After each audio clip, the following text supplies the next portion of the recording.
Terence Crawford. You know, big weight jump, a dangerous fight, but somebody's got to prove to me that they can break Terence Crawford's will. Canelo lands good punches. I think Canelo could hurt Crawford. Crawford's, you know, first time in that division and jumping 2 divisions. No way against lesser competition. He knocks him the hell out. Canelo doesn't finish these guys, and he doesn't look good beating them. You know, shout out to the judges. The judges make. Andre Ward praises Terence Crawford as one of boxing's greatest finishers, explaining why he believes Crawford could overwhelm Canelo Álvarez. Ward notes that when Crawford senses weakness or sees an opponent hurt, he doesn't allow them to recover. Instead, he applies relentless pressure with sharp combinations and perfect timing until the fight is closed. According to Ward, this killer instinct makes Crawford dangerous at any stage. For Canelo, one mistake or moment of vulnerability could result in a decisive and devastating ending. I'm going with Terence Crawford. You know, big weight jump, a dangerous fight, but somebody's got to prove to me that they can break Terence Crawford's will and that he can't figure it out against you. You know, it ain't no disrespect toward Canelo, but I've said this the last couple of years. I'm not betting against Terence Crawford against nobody right now. You got to show me that you. Ward also expresses deep respect for both Crawford and Canelo, stressing that this fight is not just another payday but a battle for legacy. He admires the courage it takes for 2 champions, who have already accomplished so much, to risk it all against one another. Ward says matchups like this elevate the sport by delivering a true clash of greatness. For him, this fight represents the best of boxing, and he appreciates the commitment shown by both men. Man, what's up, fight fans? It's official. I'm gonna be the 3rd man ringside, calling the Canelo Álvarez Terence Crawford fight September 13th at Allegiant Stadium. I'm excited to be a part of this event. I'm excited to be ringside, calling this great card and this great matchup. Historic event for many, many reasons for both fighters. Super middleweight supremacy on the line, legacy's on the line, your namesake and reputation is on the line, and I just take my hat off to both of these fighters for putting everything on the line late in their careers the way that they are. This is rare, and it's becoming more and more rare in boxing. Guys don't want this kind of smoke. They really don't want to face another counterpart that can ruin everything that they've built, and it really don't matter how much money's on the table for a lot of guys. They'd rather take a lesser risk for less money than to risk everything like these 2 fighters are doing. So I take my hat off to them, and I also want to give a shout out to Turki Al-Sheikh for all that he's done to put this fight on, Dana White for all that he's done to put this fight on, and one more person that stays out the way and you don't really hear a lot about, but that has done a lot to make this fight happen as well, and that's my brother Nick Khan. He just gets stuff done, man, and I want to thank him and shout him out as well for getting this done. So I see y'all in Vegas, man. Part of me wants to be home watching this fight in street clothes, but I got to take the street clothes off. I got work to do. I got to put that suit on, get ringside with John and Max, and call this fight like I know we can.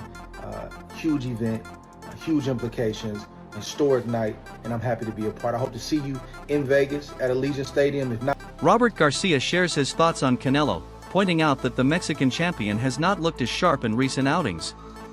Garcia highlights slower hand speed and footwork, which made him appear less dangerous than in his prime.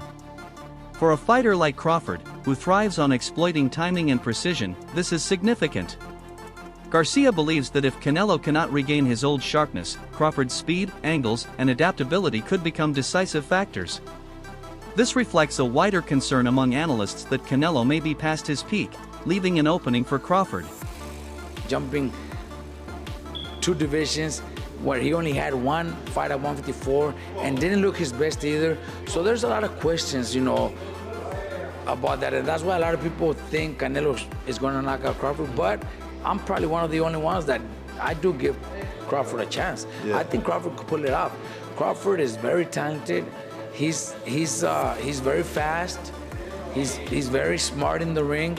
So I think a perfect fight, Crawford could pull off a decision. Okay. I think he could win a decision. I don't pick him. You know, I wouldn't put my money on him winning because it's a very dangerous, risky fight, especially with Canelo being so strong. But Canelo's last few performances, he's looked slow, flat-footed, looking for 1 punch at a time. And if that's the Canelo that fights Crawford Crawford could win a decision. Crawford could outbox him, could outsmart him, could land 3-4 punch combinations and move and win a decision. So do I give Crawford a chance? 100% think Crawford could pull it off. Would I put my money on it? Probably not, but I do give him a chance. Yeah, good stuff. Look, Robert, appreciate you taking time to speak to me. I appreciate you letting me in the gym today. Always a pleasure, and yeah, hopefully be catching up sometime soon. Thanks appreciate for coming. it. Thank you very much. Teddy Atlas raises concerns about Canelo's training approach. He suggests Alvarez may be overextending himself by pushing beyond what's necessary during camp. Bringing in Jaron Ennis, a young, explosive welterweight, for sparring might be excessive, Atlas argues.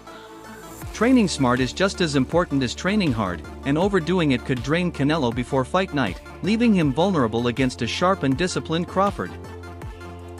So, I avoided that. I would bring in specific sparring partners that A, knew how to be a sparring partner. Yeah, if I wanted something, I went over to him before the day started. Listen, I want you to do this. All right. I'm paying him. I have the right to do that. I want you to move more today. I want you to, you know what? I want you to press him a little. You know what? There was a fight I was getting a guy ready for, and I was worried about the first couple rounds. So I said, when the bell rings, I want you to rush out of the corner and go right after him. And I was, obviously I had my guy ready because we were getting ready for that kind of fight plan, for the possibility that the opponent would come out that way. So I wouldn't look to get a boots at us. I mean, nothing wrong with it. That's what they want. That's fine. But, and I get it, the style, the size, the length. I understand. It's not a bad pick from that point of view. But for me, again, I never go down that road because I got my guy getting ready for a fight. I don't want to leave it in the gym. I don't want to get into that kind of war in the gym. No, I want to have control of all aspects of what the hell I'm doing in the gym to get ready for one night. So no, I wouldn't do that. I'd get the right spar partners. If I thought I had a guy, I get guys that my guy could work with, and if he was having an off day, he could kind of, have his way and do what he wanted with the guy. I'd have one of them. I'd probably have 3 guys, sometimes 4, depending on where we were at, with the calendar when the fight was coming up. Atlas expands further, warning that Canelo's toughest battles might already be happening in the gym. He believes the overly intense sparring sessions, while impressive to watch, risk leaving Canelo drained before the fight. Fighters only have so much to give physically and mentally, and spending that energy in training could mean arriving flat on fight night. Atlas compares it to leaving your best performance in camp, which could hand Crawford an advantage if Canelo enters the ring tired or less explosive. And a lot has been taken out of you in the gym. You left it in the gym. And we heard that Jaron Boots Ennis was getting the best of Canelo Álvarez in his sparring session. That he possibly gave him a black eye. We saw the knot on his head. That was just a week ago. The fight is next week, next Saturday. So 3 weeks out from the fight, and you having this hard sparring session with Jaron Boots Ennis, who wants to prove a point. Leave no doubt. Jaron Ennis is going into those sparring sessions not just to be a sparring partner, but to gauge where he stands against a legend and a Hall of Famer and a superstar like Canelo Álvarez, to understand where he can get better and understand that he can actually compete on that level. So make no mistake about it, Jaron Boots Ennis wasn't in there to lay down. Now, he had a job to do. He was there for a specific reason, which is to give Canelo looks that Terence Crawford could possibly give him. But you best believe, in those sparring sessions, he gonna give what he have. He gonna test the waters to see where he stands, right? Not just to help Canelo, not just to be a dummy. There's a reason you bring in a high-profile fighter. And so Teddy Atlas believes this is a huge mistake on Canelo Álvarez's part, because now he has possibly left it in the gym. And now he got to go into battle with Terence Crawford. So it's like having 2 fights in a matter of 3 weeks, and your body's going to show the wear and tear. One of the central themes of this matchup is Canelo's enduring punching power. Even when he appears slower, his shots remain dangerous enough to keep opponents cautious. Many fighters spend entire fights in survival mode, prioritizing defense over offense, which explains why some bouts go the distance. Against Crawford, however, that approach may backfire. Crawford has consistently broken down cautious fighters with traps, patience, and sudden bursts of offense. If Canelo relies only on power to keep Crawford honest, it may not be enough. And no, for sure. I mean, we all see that fucking Canelo got power. That's the same reason why, at the same time, Canelo ends up going a distance with a lot of these guys, because these guys are just on survival mode, you know? They're not trying to fight back. They're not trying to win. They're just surviving, which is hard to knock somebody out that's just surviving, you know? So I feel like Canelo's power is definitely there. I just think it's just a matter of how Crawford reacts when he feels it, you know? Is he gonna be one of those survivors, or is he gonna actually, you know? No, I think Crawford will go out on the shield. I think he's gonna fight and go out like a warrior. At the same time, I feel like he does that, then it gives Canelo a chance to be able to clip him, you know? More of a chance. Well, Turkey said no more Tom and Jerry. I don't expect him to run. I mean, I don't expect him to run, but at the same time, it's boxing, you know? It's boxing, it's hit and don't get hit, swim and not get Is that what Haney did when he fought Jose Ramirez? Ramirez? That's a different type of. Is that what William Skull did when he fought Canelo? Yeah, that's. I feel like I feel like when you watch Bivol versus Better Beef, the second fight, that's great boxing right there. Analysts also question the quality of Canelo's recent wins. While he continues to rack up victories, the performances have lacked the dominance of his prime. Instead of emphatic knockouts, they've been more like tactical grindouts, carried by size and strength rather than sharp skill. Crawford, by contrast, brings a deep toolkit, switch hitting, slick punches, elite ring IQ, and smooth footwork. This combination could allow him to dictate the fight, creating an imbalance in attributes that has led many experts to favor Crawford despite Canelo's reputation. He knocks him the hell out. Canelo doesn't finish these guys, and he doesn't look good beating them. You know, shout out to the judges. The judges make Canelo look good for the past 6 fights. And so now we sit here, you know, what is Canelo going to do against Crawford? And while some of you are saying, you know, domination and weight, really the only thing that I hear is his weight, his power, his weight, his power, his weight, his power. And that's all that he has. But when I get to talking about Crawford, we'll dive into that. Well, to Byron's point, the last quality, super quality fight that Canelo had was against Dimitri Bivol, and we all know what happened with that. You know, no, I thought Caleb Plant was a good opponent. I thought Caleb Plant was a good opponent. Well, it was Caleb Plant, then it was Bivol. Yeah, right. Plant, then Bivol. Well, don't forget to point out that Bivol came down, right? No, that was 175. Canelo went up. Canelo went up. So that kind of puts Canelo at a disadvantage, right? He tested. Yeah, I mean, if you want to say that, if you want to say that, I mean, you know, I can argue. But I mean, I'm not saying that that's an excuse for him for losing. I'm just saying, hey, you know, if you're gonna test yourself to be great, you gotta wear the consequences. So let me ask. So no, you're right, 100%. But let me ask you a question. I'm just asking because I don't know. Like, so when you watching that fight, did you think it was a weight issue, or did you think it was more of a skill and boxing thing when watching that fight with Bivol and Canelo? I thought he was outclassed. I agree. Yeah, it was outclassed. And it looked like he was being outclassed by basic fundamental boxing. Yeah. That's what I'm saying. So that was my point. That's what I'm saying. I don't think Bivol's weight had anything to do with him, because Bivol's not a knockout artist. And this legendary power that y'all speak of, this ass-taking Zeus god power that he has, it did not show in that. Gabe Rosado leans toward Canelo, pointing to his experience on the biggest stages. From the start of his career, Canelo has consistently faced elite opposition under the brightest lights, building a resume full of high-pressure moments. Crawford, meanwhile, has yet to enter a fight of this magnitude on a global scale. While Rosado respects Crawford's skills, he believes experience will be the deciding factor, giving Canelo the edge. I favor Canelo. Not by a lot, but I do favor him. I just think that, you know, I think the Skull fight was just a bad style. And I think Canelo was like, why force the issue? And I mean, I'm up. This guy's running. I'm not gonna take a chance. So I think that it was that kind of fight for Canelo. But Marjamov did give Crawford problems, you know what I'm saying? And where I felt like, damn, at 54, he gave you problems.